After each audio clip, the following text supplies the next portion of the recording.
नमस्कार दोस्तों, आज के वीडियो में हम एक बहुत ही इम्पोर्टेंट टॉपिक को डिस्कस करेंगे। वो टॉपिक ये है कि अगर आप एक फ्रेशर सिविल इंजीनियर हो और किसी कंपनी के लिए अगर रिज्यूम अप्लाई कर रहे हो तो उस केस में आपका रिज्यूम किस तरह का होना चाहिए। देखिए, मैं हाईली रिकमेंड करूँगा कि आपका जो रिज्यूम रहेगा वो 1 पेज का अगर रहे, सिंगल पेज का अगर रहे तो बहुत अच्छा होगा। उसका रीज़न ये है कि अगर आप किसी कंपनी या फिर फर्म के जॉब के लिए अगर अप्लाई कर रहे हो तो बेसिकली आपका एक रिज्यूम नहीं है, ठीक है। ऐसे कई एप्लीकेशन उनके पास आते हैं, तो उनका अगर आपको समय बचाना है, साथ ही साथ आपको बहुत जल्द अगर आप खुद को एक्सप्लेन और एक्सप्रेस करना है, तो मैं कहूँगा कि आपका रिज्यूम जो है वो 1 पेज सिंगल पेज होना चाहिए और उसी तरह से वो एक एक्सप्रेसिव भी होना चाहिए, ठीक है। तो उसके लिए हमें क्या करना चाहिए? देखिए, इसमें कुछ ज़्यादा चीज़ें आपको मतलब बहुत कुछ करने की ज़रूरत नहीं है। सिंपल सी बात है। जैसे पहली बात ये है कि आपको यहाँ पर आपका नाम मेंशन करना है और कॉन्टैक्ट मेंशन करना है, ठीक है, जो कि बहुत ही सिंपल बात है। उसके बाद जो इम्पोर्टेंट फैक्टर आता है वो है यहाँ पर प्रोफाइल सेक्शन। देखिए, प्रोफाइल सेक्शन में आपको बहुत ही कम शब्दों में खुद को एक्सप्लेन करना है कि आप किस तरह के व्यक्ति हो प्रोफेशनली, ठीक है। एज अ सिविल इंजीनियर आप किस तरह के व्यक्ति हो और किस तरह की जॉब को आप ढूंढ रहे हो या फिर आपको किस तरह की अपॉर्चुनिटी चाहिए, ठीक है। तो ये आपको आपके प्रोफाइल में इन शॉर्ट में मेंशन करना है। उसके बाद मोस्ट इम्पॉर्टेंट, इस रिज्यूम की जो सबसे इम्पॉर्टेंट चीज़ है कि जिस चीज़ के लिए मैं ये वीडियो बना रहा हूँ वो ये है कि आपको स्किल सेक्शन जो है, जो कि आपके स्क्रीन पर दिख रहा है, आपको कुछ इस तरह से बनाना है। फॉर एग्जांपल ऑटोकैड हो गया है, स्केचअप हो गया है, 3D मैक्स हो गया, जो भी आपके स्किल है आपको सिंपली वो मेंशन करना है और उसके आगे आपको रेटिंग देना है कि 5 आउट ऑफ आप उसमें कितना एक्सपर्ट हो। उसका फ़ायदा ये होगा कि अगर कोई भी अगर आपके रिज्यूम को देख रहा है तो उन्हें ज़्यादा वक्त नहीं लगेगा कि ये व्यक्ति, ये पर्सन टेक्निकली हमारे लिए योग्य है या नहीं, ये तय करने के लिए। तो इसलिए मैं कहूँगा कि स्किल सेक्शन आप बना लीजिए ठीक से, ठीक है। वही ज़्यादा फैक्टर जो है वो इम्पॉर्टेंट रहेगा आपके रिज्यूम में। बाकी सब चीज़ें जो होती है वो बहुत ही कॉमन होती है। एक्चुअली जो स्किल सेक्शन है वही इंपॉर्टेंट है, इसीलिए मैंने एक्चुअली ये वीडियो भी बनाया है, ठीक है।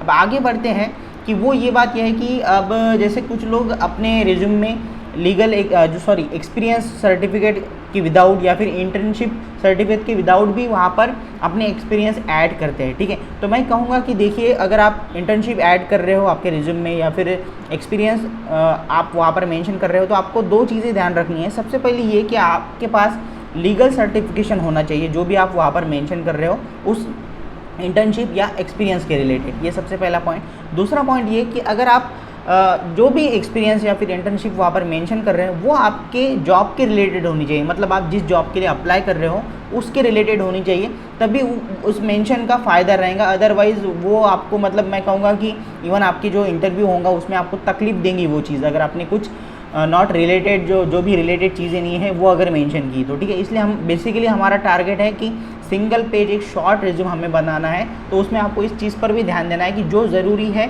वही ऐड आपको करना है।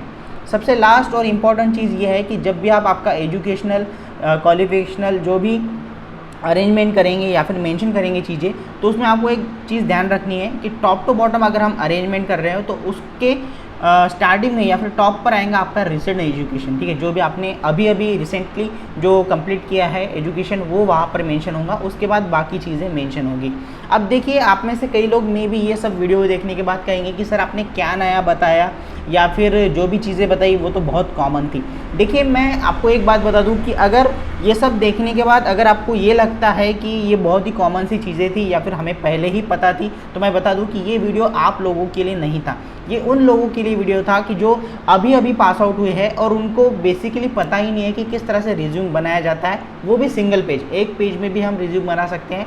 इसलिए ये वीडियो मैंने पब्लिश किया है। तो प्लीज़ इस बात को समझिए कि हर वीडियो हर व्यक्ति के लिए नहीं होता है, लेकिन हाँ, अगर आपको लगता है कि आपके पहचान में कोई फ्रेशर है, ठीक है, और उन्हें भी इस टॉपिक पर मदद होनी चाहिए, तो आप इस वीडियो को शेयर कर सकते हो, उसमें कोई दिक्कत नहीं, हालांकि उन्हें मदद ही हो जाएंगी।